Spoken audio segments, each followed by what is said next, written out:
Hey everyone, it's Eatsley from galmekakanawak.com, and today I want to talk about the symbol widely known as the Ometeotl or Hunab Ku symbol, and just want to talk about what it means, what it's depicting, so that we all have a better idea of what the symbol means. I know that when I released my last video, I know that a lot of people took away the idea that the symbol is not indigenous somehow, but that's definitely not the case. It's definitely indigenous. Specifically, it's definitely a Mexica because it's found in the Codex Magliabechiano, which is a documentation of all of the important images in the Mexica culture. So it's definitely Mexica, definitely not Maya, which a lot of people associate it with the Maya culture, but that's definitely not the case.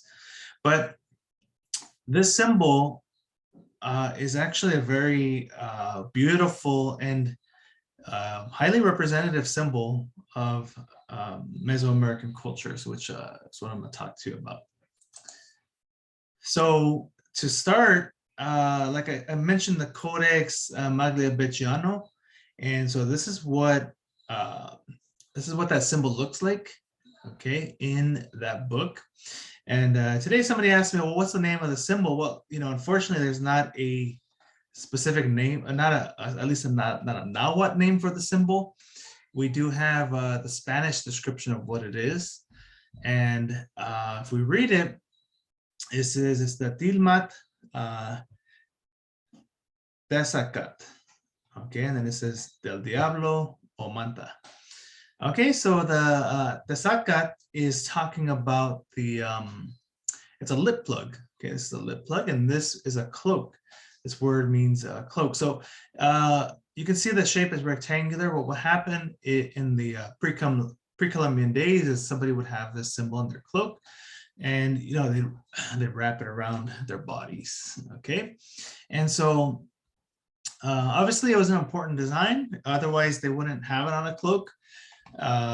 In pre-Columbian times. So we'll start there. Like, yeah, it's definitely important. They documented it in 2 different places. Okay, and then here's some other description for it. And then there's like a little man in the middle of it. Now, if we look at this word here, the lip plug word, well, there were a lot of intricate lip plugs. This is one surviving from Mexico. And so what they would do is, they'll put the lip plug right here, and they'll attach it. A lot of these lip plugs were very representative of animals and also insects. And so this is Nezahualcóyotl, the famous ruler from Texcoco, and he has a lip plug. And this is actually a butterfly lip plug. And this is representative of Chachurlique, okay, who's in charge of water. And so she had a lip plug. A lot of the Teo had lip plugs in their depictions as well. And so this is specifically a butterfly.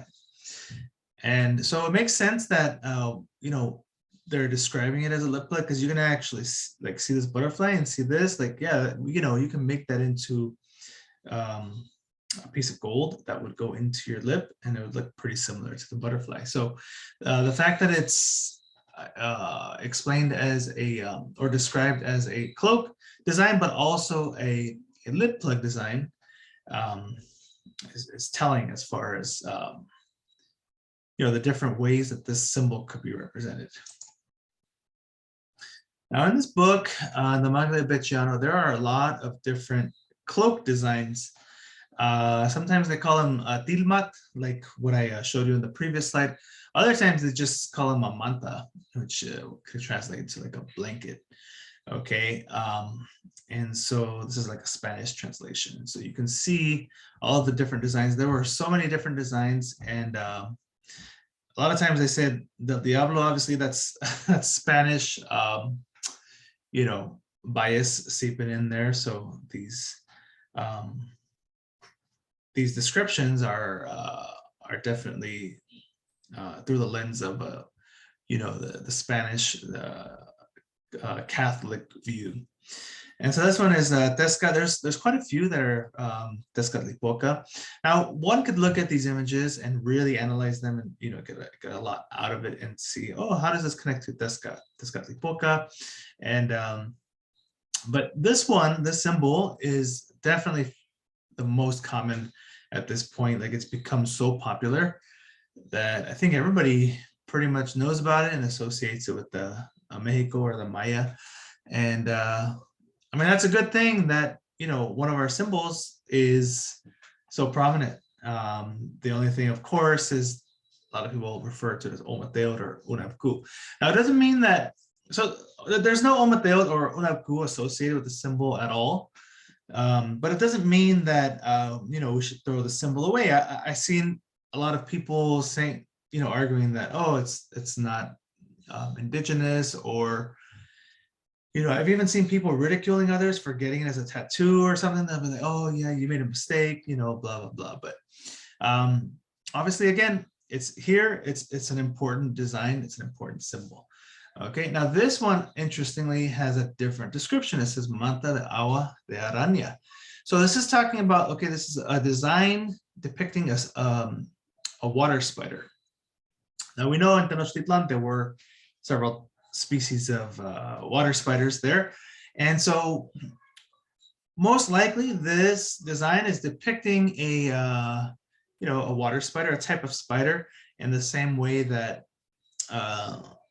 the other lip plug that I showed you was depicting a butterfly. It's not anything out of the ordinary, and we have a lot of evidence from other sources to show, like, hey, that this was, insects were displayed in that way. So this might be the antenna of the insect, and then this might be the legs of the insect. Okay, if we're taking it to mean a water spider. Now that might have additional meaning as far as the water spider. A lot of people have tried to narrow down like the exact species of insect. I don't know, how successful they've been, but that's the description. And so it does kind of look like an insect antenna, so that it kind of makes sense. Now, the other thing that everybody associates this symbol with is duality. Okay, a lot of people call it the Maya yin yang, the Mexican yin yang. There's a lot of talk about that. So I just wanted to show briefly that the idea that this depicts duality is actually supported by many sources. And so, we'll start with, well, you got the yellow and then you got the complementary black. Well, this whole side here, the background is black, whereas the whole side here, it's yellow. So that's clearly showing a type of duality. But not only that, if you notice, the yellow parts of the design, okay, are copied over here on this side. And so everything that's in yellow, you will see it again in black. So we have this black little squiggly line here, and then you have one here in yellow. Okay, and so this is really important to note, because the way that our duality works in Mexico is, well, you have a duality, but it's not a duality in the Christian sense. For example, like in the Christian sense, you have good versus evil, right? Heaven versus hell, and there's always this battle or competition, and only one can win. In this case, that's definitely not the type of duality that our ancestors subscribed to.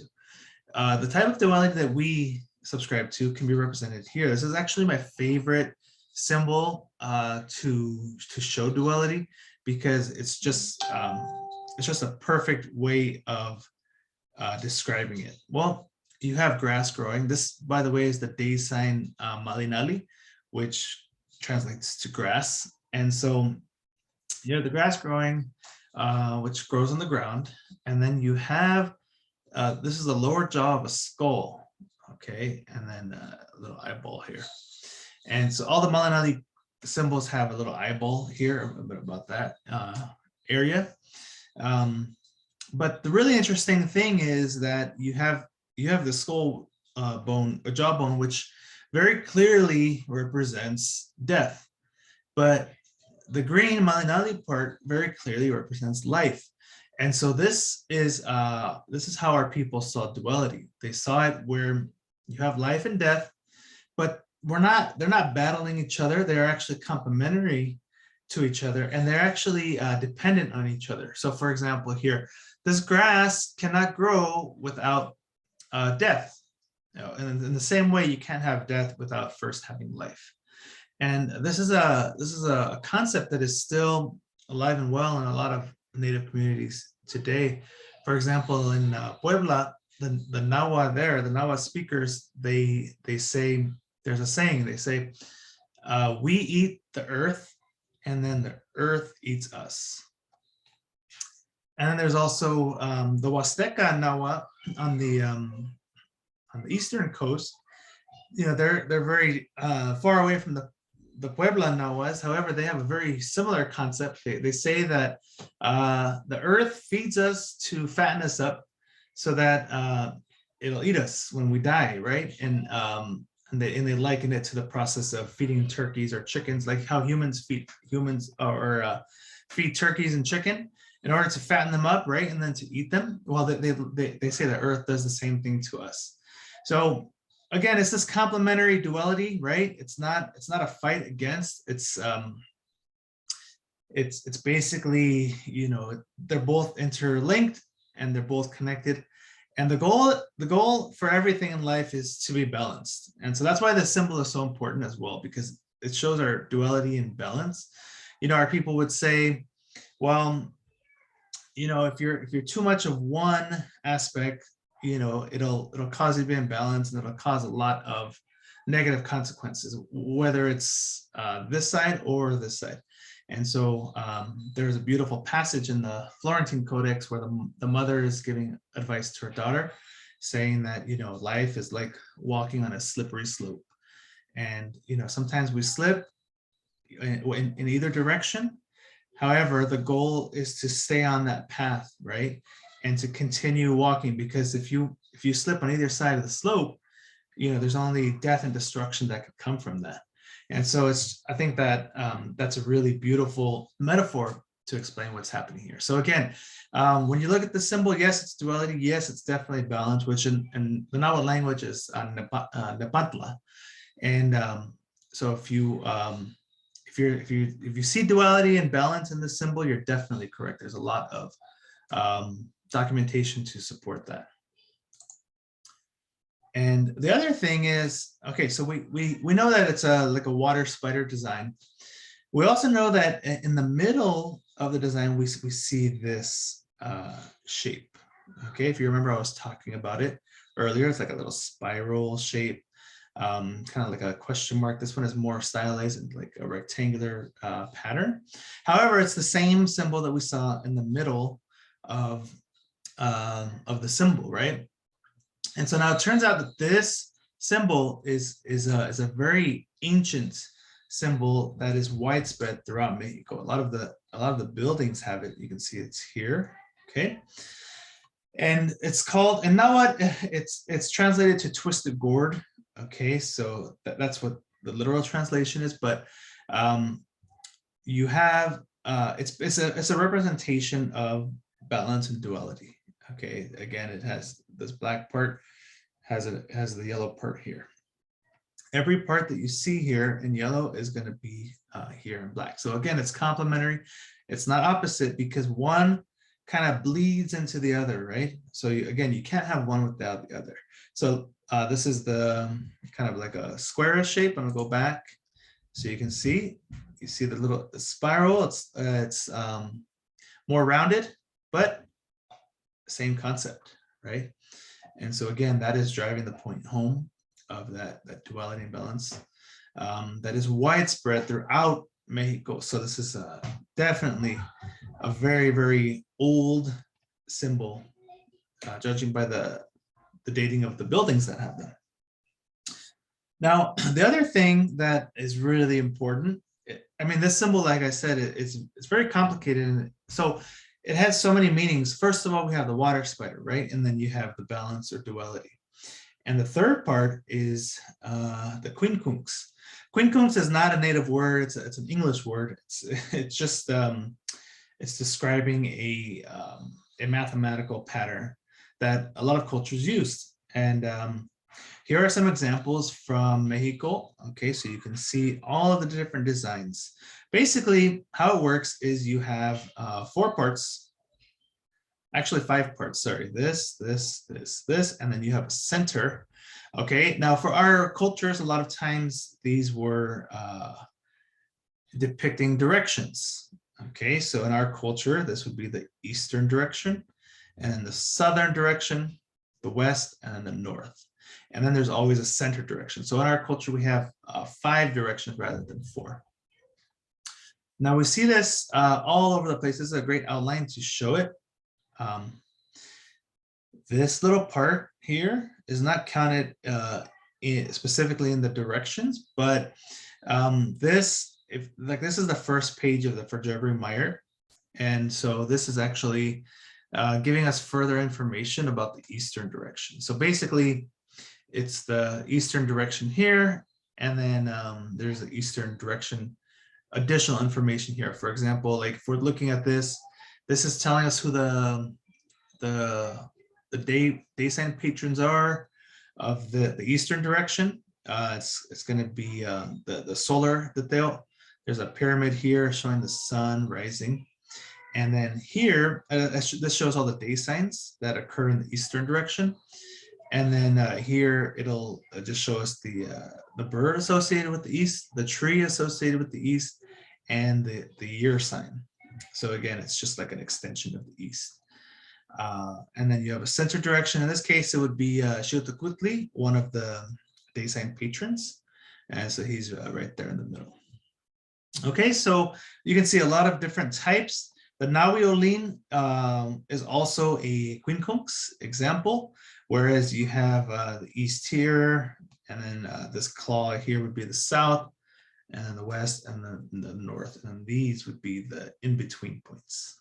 Okay, so it's basically 5 directions, and then you got in-between points giving us additional information. So this is extremely important in our culture because it's what it's doing is it's combining time and space together. And so like in this example, for example, all the day signs are coming together with the directions of the world. And so the time and space are coming together. And so that's a really important representation. This is a version from the Maya region. So the Maya had the same symbol. And this is a post-colonial symbol. So even though it was like, this was made in like the 1800s, they still kind of maintain the basic structure of the quincunx. And so like I said, a lot of different variations, but it's a very important symbol because it's combining time and space. Now in this case, you have, these are the worlds, the different worlds, and this is the 5th world. So again, you have the center, 5th world, and then all the others around it. There's 4 total. And then there's additional information that is being told on the top and the sides. And so again, linking time and space. Now let me go back so that we can see that same quincunx time and space synthesis here. So you have the eastern direction here, the southern here, western, northern, and then you have the center. And then you have the additional parts here. Okay, so that's the 3rd meaning, right? That's the 3rd meaning for this symbol, which again does not have a name. However, it incorporates a lot of the really important concepts in our cultures into it. And so as a result, this is a very, very important symbol, and it's representative of duality.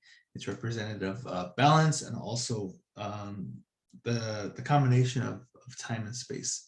And so no, it does not refer to Ometeotl or Hunab Ku, and you can see my previous video. I'll link it in the description here if you missed it and you want to learn more about that. But I just wanted to make a quick video here just to show you that yes, the symbol is indigenous. So don't let anybody tell you that it's not indigenous, okay?